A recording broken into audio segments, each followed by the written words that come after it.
South Sudan is on the brink of another civil war. የከበረ ሰላምታችን በያላችሁበት ሁሉ ይድረሳችሁ ክቡራን የኢትዮ ሀብ ቤተሰቦቻችን፣ መንገዳችን ተጀምሯል። በአፍሪካም የሚገርም የተፈጥሮ ሀብት ያላት ነገር ግን ከሰውነት ይልቅ ወደ አውሬነት የተጠጉ መሪዎች ያሉባት ሀገር ይሏታል።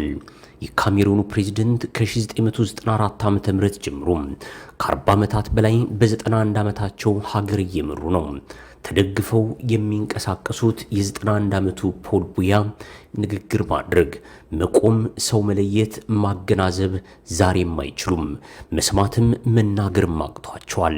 እንዳውም ለ4 ወራት ያህል በአውሮፓዊቷ ሀገር ስዊዘርላንድ ሄደው እየታከሙ እየተዝናኑ ይቆዩና አልፎ አልፎም ሳይታዩ በጽሁፍ መግለጫ ይሰጣሉ።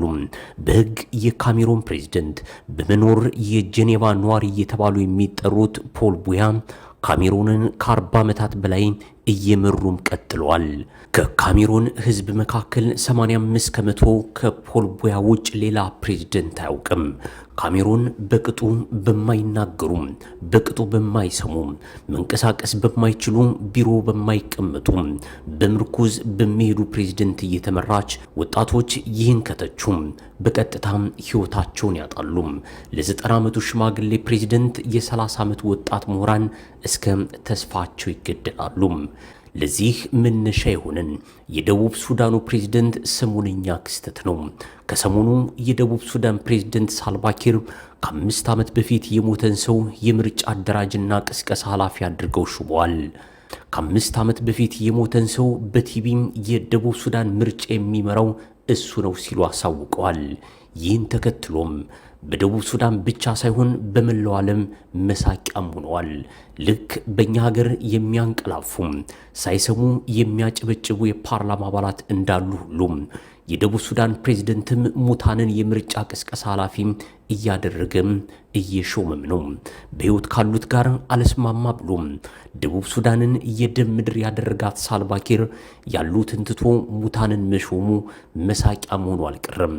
በነገራችን ላይ ከምክትላቸው ከሪክ ማቻር ጋር መስማማት ባለመቻላቸው ደቡብ ሱዳን ለ15 ዓመታት ያህል በርስ በርስ ጦርነት እየታመሰች ዛሬም ቀጥላለች። በከዘራ ተደግፈው የሚጓዙት ሳልቫኪር እንደ ካሜሩኑ ፖል ቢያ ማስታወስ ተስኗቸው የሞተን ሰው ከሰሞኑ ሹመዋል። ከ3 ዓመታት በፊት የመንገድ ምርቃት ላይ መድረክ ላይ ቆመው እየተናገሩ ሽንታቸውን ከመድረክ ላይ በአደባባይ ሸኑ። በወቅቱም እየተናገሩ ሽንታቸውን እየሸኑ በቀጥታ ስርጭት በሀገሪቱ ቴሌቪዥን ተላለፈ። ጋዜጠኞቹ ዘገባውን እንዳያቋርጡት ለመጀመሪያ ጊዜም የደቡብ ሱዳን ትልቁ መንገድ እየተመረቀና ፕሬዝዳንቱም እየተናገሩ ነው። በድምፅ ብቻ እንዳይሆን ዘገባው የቴሌቪዥን ነው። ከዚያም ህዝቡ ከሳልቫኪር ንግግር ይልቅ በሱሪያቸው ላይ መሽናታቸውን አጀንዳ አደረገው። በዓለምም መነጋገሪያ ሆኑ። ካድሬዎቻቸው ሙቀት ስለሆነ ወዝ እንጂ ሽንት አይደለም እያሉም አስተባበሉ። ነገሩ ግን አልሆነም። ከዚያም ሳልቫኪር በዘገባው የተገኙ ጋዜጠኞችንና የካሜራ ባለሙያዎችን በስልክ ፎቶ ሲያነሱ የነበሩትን ጨምሮ ጠቅልለው አሰሩ። ካሰሩ በኋላም በሽብርተኝነትና በሀገር ክህደት ከሰሱ። የአፍሪካ መሪዎች የጠሉትን በሽብር በሀገር ክህደት በመፈንቅለ መንግስት መክሰስ የተለመደም ሆኗል። በ2014 ዓ.ም ሳልቫኪር በህልሜ መፈንቅለ መንግስት ሲደረግብኝ አየሁ ብለው 37 ሚኒስትሮችንና የጦር መሪዎችን ሽረው በጠዋቱ በቴሌቪዥን አሳወቁ። ጠቅላላም ሁሉን ሚኒስትሮቻቸውን በአንድ ሌሊት ውሳኔ ሲሽሩ ሚስታቸውን እንኳን አላማክሩም። እንዳውም ብዙዎች ከሳልቫኪር ሹመኞች ይልቅ የሳልቫኪር ኮፍያም ብዙ ዘመን ኖራለችም ይላሉ። ሳልቫኪርም አንድ ኮፍያ ለ20 ዓመታት ሳትቀየር ሳትወልቅ እየለበሷት ዛሬም ቀጥለዋል። ይህች ጥቁር ኮፍያ በ1998 የአሜሪካው ፕሬዝዳንት ጆርጅ ደብሊው ቡሽ በስጦታ የሰጧቸው የቴክሳስ ኮፍያ ናት። እናም በአሜሪካ ፕሬዝዳንት ኮፍያ መሸለማቸው ብርቅ ሆኖባቸው ከ1998 እስከ ዛሬ ለ20 ዓመታት ሳይቀይሩ እየለበሷትም ቀጥሏል። ይህችን ኮፍያ ከራሳቸው አውለው ያሳድሯታል። ሚኒስትሮቻቸውን ግን በአንድ ቀን ሹመው ወዲያው ሊያነሱ ይችላሉ። ወደ ውጭ ልከው ሳይመለሱ ከስልጣን ያነሱና ወደ ሀገር መግባት ተከልክልሃል ይላሉ።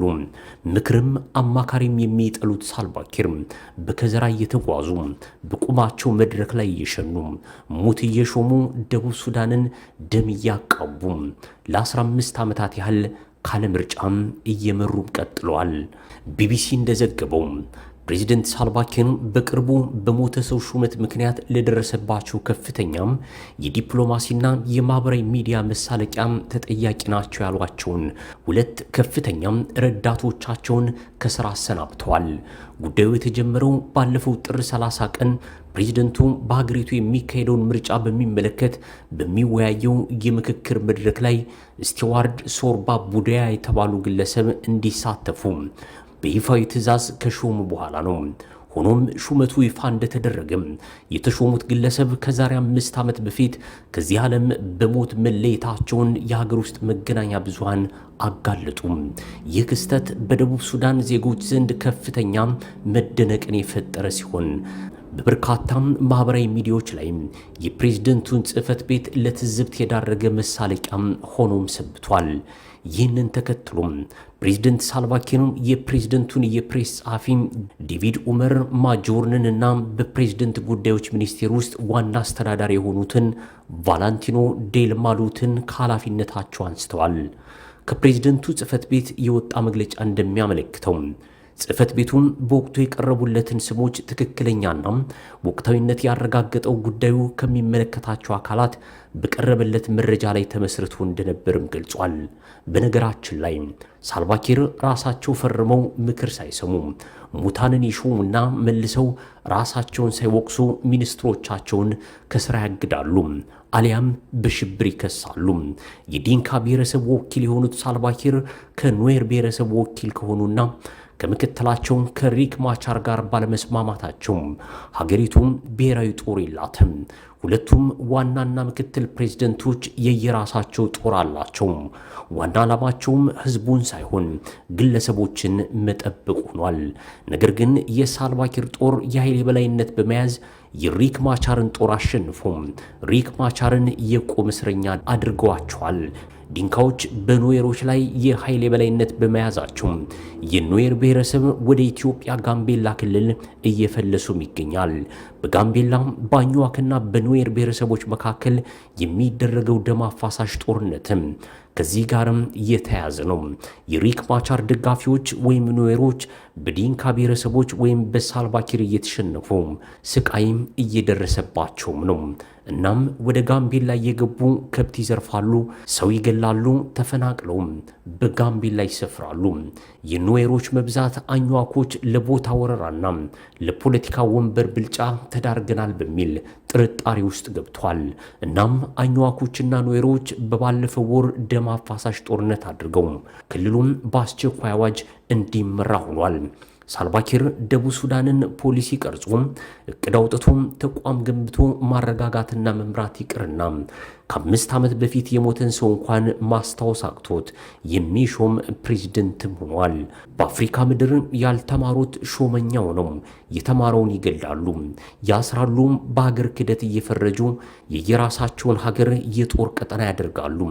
ከደቡብ ሱዳን ዜጎች መካከል 74 ከመቶ በእርዳታ የሚኖሩና በፍጹም ድህነት ውስጥ የሚሰቃዩ ናቸው። የደቡብ ሱዳን ዜጎች በረሃብም በጦርነትም ይሞታሉ። ሰሜን ሱዳን በዋናና በምክትሎች አለመስማማት ምክንያት ለ3 ዓመታት የዘለቀም ደም አፋሳሽ ጦርነት እያደረጉ እንደሚገኙት ሁሉ ደቡብ ሱዳንም በሳልቫኪርና በሪክ ማቻር አለመስማማት ምክንያት የደም ምድር ሆናለች። ሳልቫኪር ሞት ከመሾም ከምክትላቸው ሪክ ማቻር ጋር ቢስማሙ ሰላም ይወርድ ነበር፣ ግን አልሆነም። በኢትዮጵያም ፊደል ያልቆጠረ የጸጥታ ኃይል 18 ዓመታትን የተማረም የሕክምና ዶክተር እንደሚገለው ሁሉ በደቡብ ሱዳንም ማሰብና ማስታወስ በማይችሉ መሪዎች አሳቢዎች በሙሉ ይገደላሉ። እናም ሁለቱ ሱዳኖች ከራሳቸው ጋር ገጥሞ የራሳቸውን ህዝብ እየጨፈጨፉ ዛሬም ቀጥለዋል።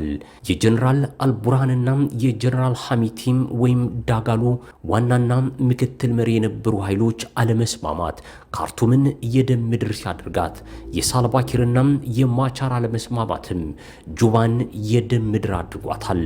ልክ ሁለቱ ኢህአዴጎች ማለትም ህወሓትና ራሱን ከኢህአዴግ ገንጥሎ ብልጽግና ያለው ቡድን ባለመስማማታቸው የሰሜኑ ጦርነት ተቀስቅሶ በሚሊዮን የሚቆጠሩ ዜጎች እንደተገደሉት ሁሉ ማለት ነው። ብቻም አፍሪካም አውሬ በመሰሉ መሪዎች እየተመራች ዛሬም ቀጥላለች። ጤና ይስጥልን።